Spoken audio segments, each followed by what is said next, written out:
The Macedonian Wars were a series of 4 major conflicts fought between the ancient Roman Republic and the Kingdom of Macedon, along with several Greek states, during the 3rd and 2nd centuries BCE. These wars did not happen all at once. Instead, they stretched over roughly 70 years, from about 214 BCE to 148 BCE. During this time, Rome grew from a powerful Italian state into a dominant Mediterranean empire, while Macedon went from being a respected Hellenistic kingdom to losing its independence completely.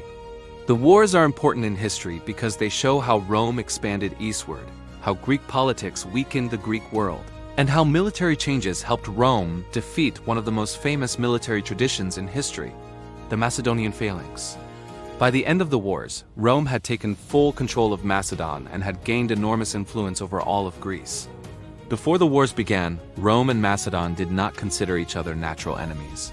They lived far apart, separated by the Adriatic Sea, and had little direct contact.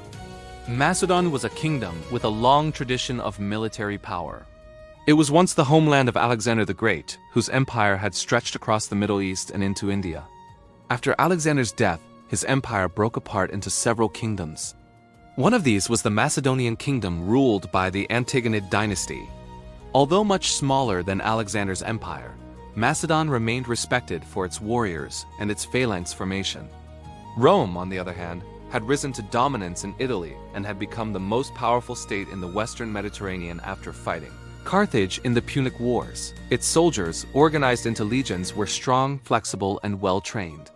Even though these two powers were far apart, events in the wider Greek world gradually pulled them toward conflict. The Greek world at this time was not united. It was made up of many small states and leagues, such as the Aetolian League, the Achaean League, Sparta, Athens, Rhodes, and Pergamon. These states often disagreed or fought among themselves. Some feared Macedon's power. Others opposed Rome's growing influence. Their shifting alliances played a major role in the Macedonian Wars because they often asked Rome or Macedon for help against their enemies. As a result, Rome slowly became more involved in Greek affairs, even though it had not originally planned to control Greek territory. The First Macedonian War, which lasted from 214 to 205 BCE, began while Rome was still fighting Hannibal of Carthage in the Second Punic War. Philip V of Macedon, the king at the time, saw that Rome was struggling and believed he could take advantage of Rome's distraction. Philip wanted to expand his territory westward toward the Adriatic Sea. He even made a limited agreement with Hannibal. Rome viewed Macedon's actions as a potential threat to Italy. Even though Rome did not have enough troops to fully fight Macedon during the Punic War, it still wanted to prevent Philip from becoming stronger. As a result, the First Macedonian War involved mostly small battles, sea blockades, and local alliances. Rome encouraged the Aetolian League and other Greek states that disliked Macedon to attack Philip. Because Rome was busy fighting Hannibal, it never committed large forces. Philip, meanwhile, had difficulty breaking through Greek resistance. The war ended without major changes. In 205 BCE, both sides agreed to the Peace of Phoenix. Rome gained no territory, but it had succeeded in preventing Macedon from expanding. This left both sides uneasy. Rome did not trust Philip, and Philip believed he still had opportunities to grow his influence elsewhere. The Second Macedonian War, which lasted from 200 to 197 BCE, was much more important and had far greater consequences. After the First Macedonian War, Philip V turned his attention eastward. He attacked several territories in the Aegean region and threatened the rights of cities like Pergamon and Rhodes. These states were alarmed and asked Rome for help. Rome had just defeated Hannibal and was now strong and confident. Many Romans saw Philip's actions as a challenge to Roman authority in the Mediterranean. Rome also claimed that it wanted to protect the freedom of the Greeks, a phrase that became politically useful for gaining Greek support. Rome sent an army to Greece under the command of Titus Quinctius Flamininus, a young general who understood Greek politics and culture. He formed alliances with various Greek states that preferred Roman support over Macedonian control. Philip fought hard, but his phalanx was not as flexible as the Roman legion. The war reached its turning point at the Battle of Cynocephalae in 197 BCE. This battle is famous because it clearly demonstrated the weakness of the Macedonian phalanx on rough ground. The Macedonian soldiers, carrying long spears in tight formation, were strong when fighting head-on flat land. But the Roman legion, made up of smaller, more flexible units, was able to maneuver around the phalanx. Once the Roman soldiers found gaps in the Macedonian line, the phalanx collapsed. Philip was forced to surrender. After the war, Philip had to give up most of his territory outside Macedon and could no longer interfere in Greece. Flamininus declared that Greece was now free, and many Greek cities celebrated. In reality, Rome had not promised to leave Greece forever. Rome now had a strong influence in Greek affairs and would return whenever it believed its interests were at risk. The Third Macedonian War, fought from 171 to 168 BCE, broke out because Rome again feared that Macedon was becoming too strong. Philip V died in 179 BCE, and his son Perseus became king. Perseus tried to rebuild Macedon's strength, reduce debt, and create new alliances with other Greek states. Some Romans believed he wanted to restore Macedonia to its former power and possibly challenge Rome.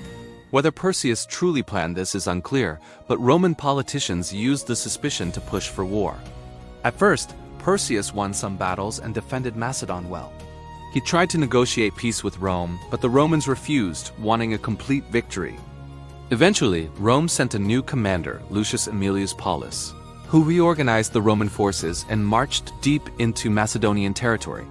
The war ended with the Battle of Pydna in 168 BCE. In this battle, the Macedonian phalanx initially pushed the Roman line back. But as the soldiers advanced, the uneven terrain caused the phalanx to break its tight formation.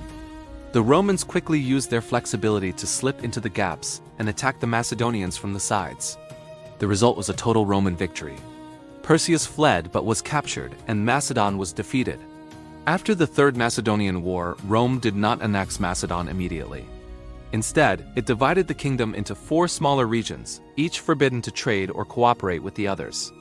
The purpose of this division was to prevent Macedon from ever becoming powerful again. Local leaders were placed in charge, but they operated under Roman supervision. Macedon was politically broken, but some Macedonians continued to hope for independence. This hope led to the Fourth Macedonian War, fought from 150 to 148 BCE. A man named Andriscus appeared, claiming to be the son of Perseus and therefore the rightful king of Macedon. Many people supported him, either because they believed his claim or simply because they wanted to restore Macedonian independence. Andriscus gathered an army and actually defeated the first Roman force sent against him. For a brief moment, it seemed as if Macedon might rise again. However, Rome could not allow this rebellion to continue. The Romans sent a much larger army, which easily crushed Andriscus's forces. He was captured and brought to Rome for display. After this, Rome decided that Macedon could no longer be left even partly independent.